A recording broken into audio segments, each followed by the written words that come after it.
Good morning friends, আমার second mini ব্লগে অনেক অনেক স্বাগত তোমাদের। তো সকালে উঠেই ব্রাশ করে আমি আমার কলেজের বই গোছাচ্ছিলাম, কারণ হচ্ছে আজকে আমার কলেজ ছিল বলে।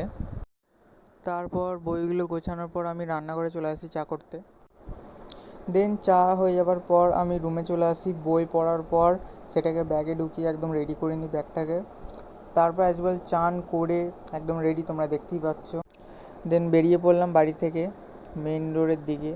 ওখানে গিয়ে অটো ধরবো, তারপর চুঁচুড়া স্টেশন। এবার স্টেশন থেকে ট্রেন ধরে আমাকে যেতে হবে Bandel station.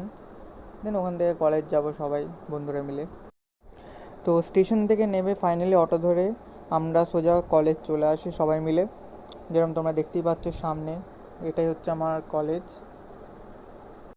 And finally college শেষ করার পর আমি বাড়ি ফিরি। হাল তোমরা দেখতেই পাচ্ছ আমার কি হচ্ছে রোদ্দুরে। তো দেখা হচ্ছে নেক্সট মিনি ব্লগে বন্ধুরা।